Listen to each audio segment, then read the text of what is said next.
Praise the Lord. Greetings to all in the precious name of our Lord and Savior Jesus Christ. To me also, God has granted one more time to be alive in the your midst, holding His word. Many, when they see the day in the morning, they pass away. But it's just by His grace we are still alive. Yes, thank God for everything. Paul said in 2 Corinthians chapter 12, I was just looking for that verse, 2 Corinthians chapter 12, he is giving a narration of who he is, what he has accomplished. If we could read that starting from verse 1, 2 Corinthians chapter 12, Paul's vision and his thorn. Paul's vision and his thorn. That is not my topic, but before getting into the topic, I just want to read a few verses. I must go on boasting, although there is nothing to be gained. I will go on to visions and revelations from the Lord. I know a man in Christ who 14 years ago was caught up to the third heaven. Whether it is by body or out of the body, I do not know. I know that this man, whether in the body or apart from the body, I do not know. But God knows. He was caught up to the paradise. He who has heard inexpressible things that man is not permitted to tell. I will boast about such a man like that, but I will not boast about myself except about my weakness. Even when I should choose to boast, I would not be a fool, because I would be speaking the truth. But I refrain, so no one will think more of me than is warranted by what I do or say. To keep me from becoming conceited because of these surpassingly great revelations, there was given me a thorn in my flesh, a messenger of Satan to torment me. Then 3 times I pleaded with the Lord to take it away from me. But He said to me, my grace is sufficient for you, for my power is made perfect in weakness. Therefore I will boast all the more gladly about my weaknesses, so that Christ's power may rest on me. That is why, for Christ's sake, I delight in my weakness, in insults, in hardships, in persecutions, in difficulties. For when I am weak, that is when I am most strong. When things don't go as per our plans, as per our projects, as per the guideline, that is when we can know who is in charge. Coming back to Mark chapter 5, everything was going smooth. Then suddenly there was a furious squall. Everything was going smooth. That furious squall opened up the eyes of the disciples to see who is sleeping there. They asked in that last verse, ending paragraph, who is this? Even the wind and the waves and the sea and even them obey Him. Many a times it takes a great disturbance in our trajectory to catch our attention to the Almighty God. Many a times we are driven in our comfort zone. When we are riding on the wave of comfort, many a times we don't pay attention to see who is really sleeping. The one who is sleeping on the stone, the master who is in charge. If we can awaken him, it may be a terrible storm, a squall that comes on our way. That may be the only one thing that could awaken him. If you could awaken him, then we will know who is that person. The disciples said, who is this? That even the winds and the waves obey him. When Peter, he got a glimpse of revelation, he confessed, you are the Son of the living God. Until he get that glimpse of revelation, he will say, oh, you are a good teacher. You do miracles. You do healing. When the revelation comes to him, then he can say, you are the Son of the living God. May God take us to that level, through every difficulty, every situations, every brokenness, every contract of heart, that to lead us to that point, who are you, O Almighty Lord? As the previous preacher said, worthy is the Lamb, worthy is the Lamb. That's the only sound that is heard in the heavens. Yes, Almighty God, who are you that you care for me? Who are you that you are mindful of me?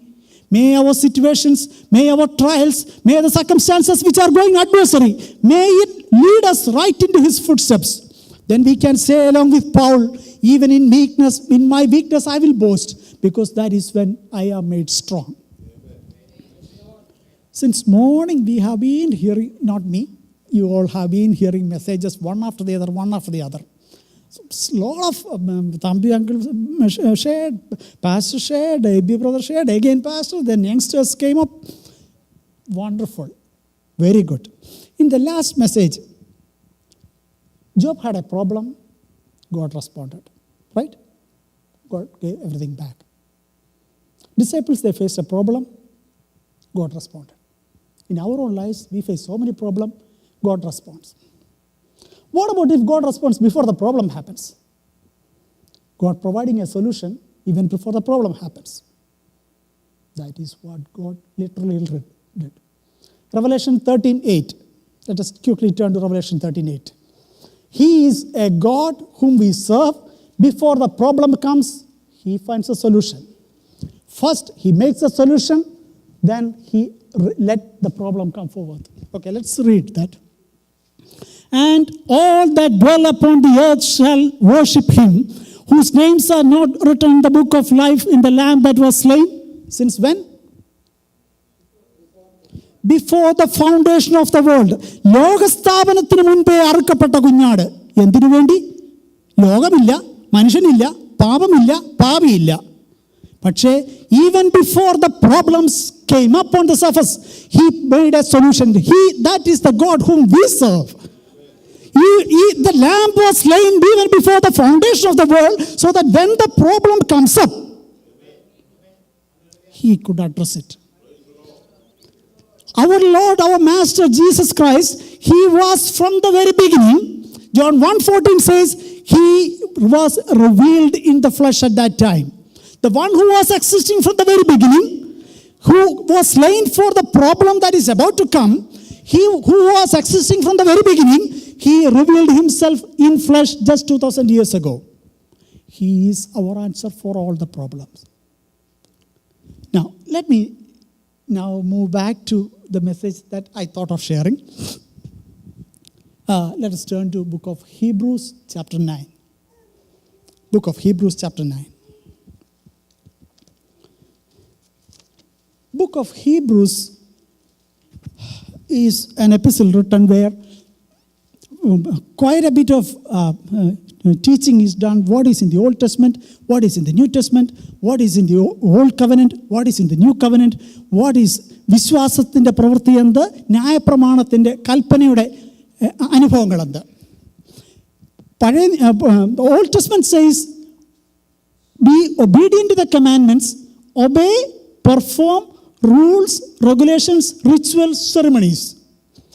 The New Testament, obedience by faith. വിശ്വാസത്തിൻ്റെ അനുസരണം, വിശ്വാസത്തിൻ്റെ പ്രവൃത്തി. മറ്റേത് കൽപ്പനയുടെ താണ്ഡവം, ആ കൽപ്പനയുടെ ആ പീഡനം ഓർത്തുള്ള ഒരു അനുസരിക്കുന്ന ഒരു പ്രകൃതമാണ് നമ്മളവിടെ കാണുന്നത്. കൽപ്പന അനുസരിക്കുന്നു ന്യായപ്രമാണത്തിലൂടെ. ന്യായപ്രമാണത്താൽ കൽപ്പനകൾ അനുസരിച്ച് കാര്യങ്ങൾ ചെയ്യേണ്ടത് ചെയ്തു എന്ന് വരുത്തി തീർക്കുന്നു. റൂൾസ് ആൻഡ് റെഗുലേഷൻസ്, അതാണ് ഈ book of Hebrews is mainly explaining the old and new and giving the people what is really the new covenant. So let us read, if we can read the first 5 verses, if someone could read the first 5 verses.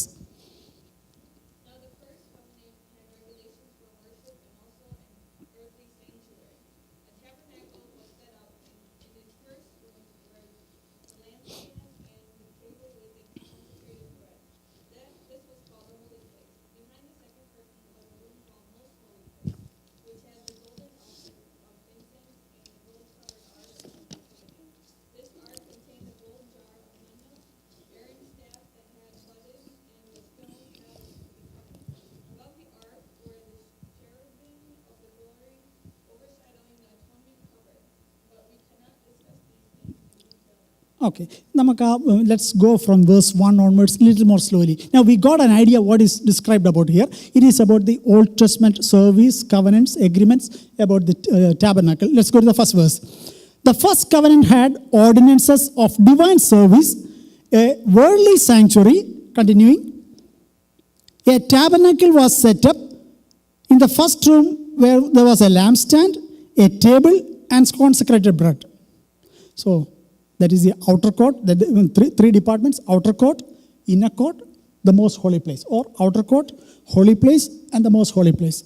In the holy place, there is a lampstand, there is a table. On the table, there is a consecrated bread, and also there is these three things are kept in the holy place. Inside the curtain, when we move into the inner area, there we see behind the second curtain, there is an inner room called the most holy place, which had the golden altar of incense, the gold-covered ark of the covenant. This ark contained the gold jar of manna, Aaron's staff that budded, the stone tablets of the covenant. Above the ark were the cherubim of glory, overshadowing the atonement cover. Then Paul is telling, I don't know, Paul or whoever is the author, is telling, but we cannot discuss these things in detail now. Each of these things, the lampstand, the showbread or the consecrated bread, the table, the altar, the incense, everything had its own significance. Because God, when it was revealed to Moses, do everything as I gave you the pattern. What is Moses building here? Moses is building an earthly tabernacle, handmade tabernacle, as a pattern for a temporal ritual or a temporal ceremony, as he received the guidance, because this is only a pattern. The reality is there in heavens. This is only a pattern.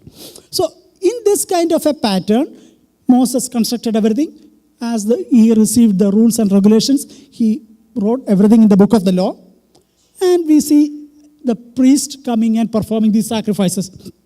If you could quickly go to Exodus 25, there we can see about the showbread that is being offered there. We can read that this bread was supposed to be put for 7 days, 6 days continuously, and the day of Sabbath it needs to be taken back. So it was the duty of the priest who is working to make sure that this lampstand is continuously burning and the showbread is continuously kept. And once it is removed, he has to eat that bread. That was the priest's job or his assigned responsibility. In the same way, the lampstand ought to burn continuously. Again, these are all pointing to something else. And priests were the ones, the last verse, Make the table of acacia wood. That is where the paragraph is starting. Let's go to verse 30. Verse 30.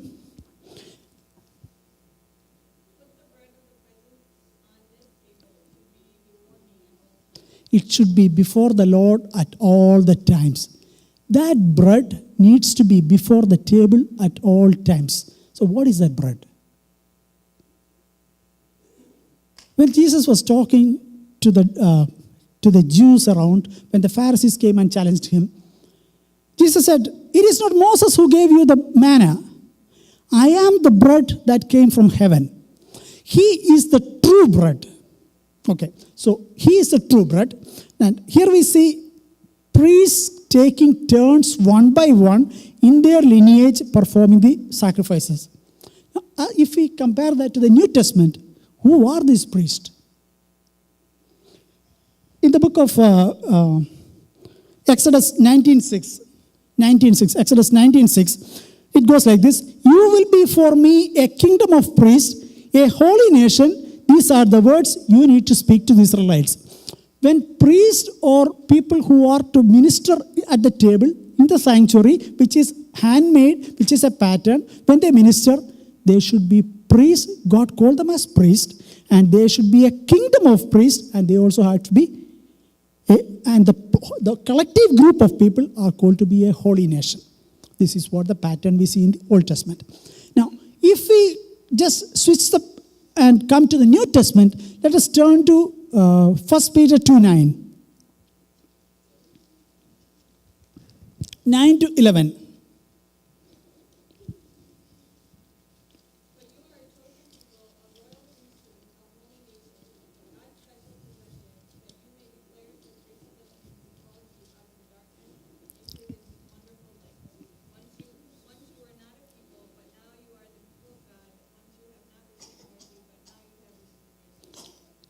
Yeah, that is good. In the Old Testament, there were assigned people or priests who could perform the job. And collectively, the whole nation of Israel were called Holy Nation. But as we come to the New Testament, we see people are called individually. Individually, each one is called, what are they called as? They are called as priest, and you are a priest, a chosen people, a royal priesthood, a holy nation, a people belonging to God. How did this transformation happen? In the Old Testament, we see everything has to be done as per the law and order, as per the rules and regulations. That is what we read in the first 5 verses. Now, let's move on to verse 11 onwards, chapter 9, verse 11 onwards. There we see Christ coming and establishing his new covenant, new law, new guidelines. Chapter 9, Hebrews chapter 9, verse 11 onwards. So when Christ came as high priest of the good things that are now already here, he went through the greater and more perfect tabernacle that is not made with human hands, that is to say, is not a part of this creation. Good, let's pause one by one and go. So when Christ came, how did he come? Was he a part of this creation? He was not part of this creation. When the Old Testament, when we see the covenant and the tabernacle, everything was a part of this world, this creation, given by the guidelines and created. When Jesus Christ came, his inception itself was through the Holy Spirit. In the book of Romans chapter 1:5, read, he was conceived through the Holy Spirit by the holiness declared as the Son of God. And as far as his human lineage is concerned, son of David. Through his lineage, as far as humanity is concerned, he is son of David. But as far as the holiness is concerned, he is the son of the Holy Spirit. He is purely, verse 1:5, Romans 1:5. I don't want to, I prefer it to be accurate in my wording over there. When I don't want to, Romans 1:5.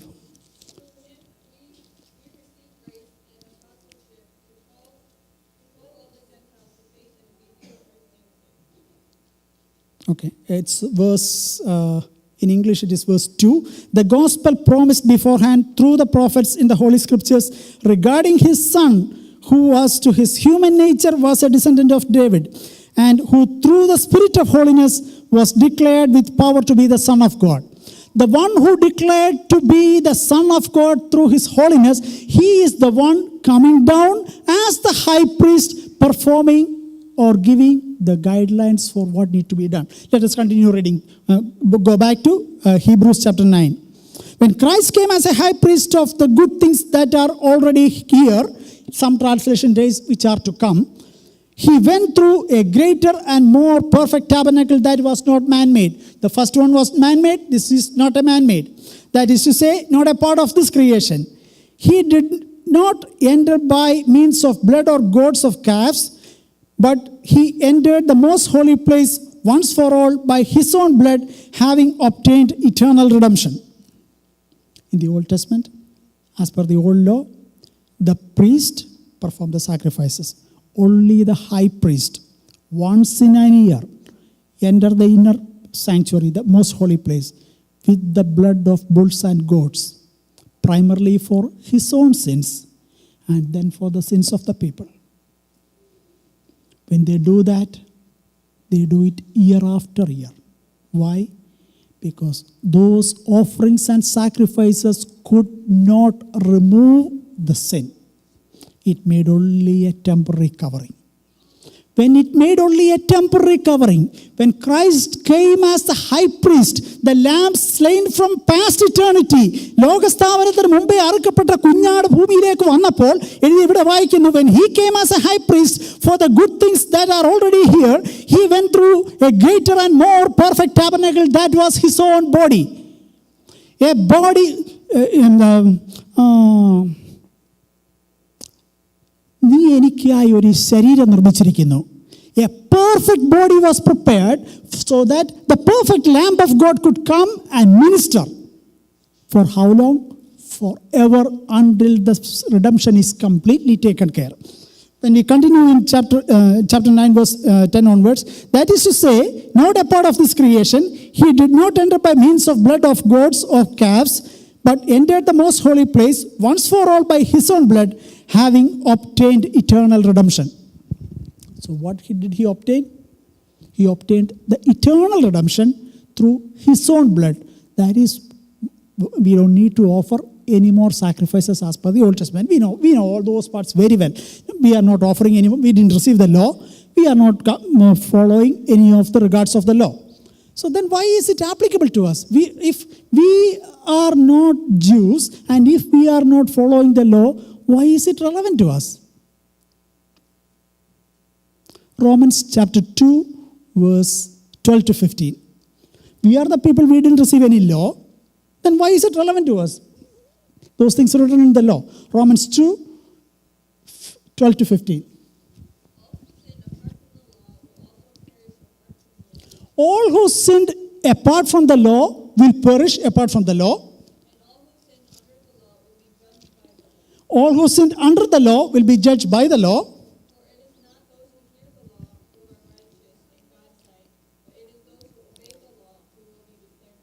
Very good.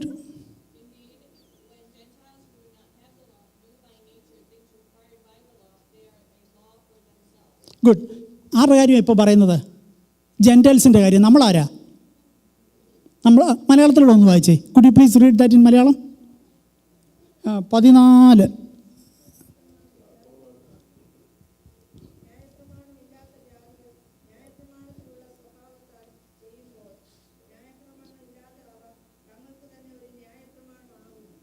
അടുത്തൂടെ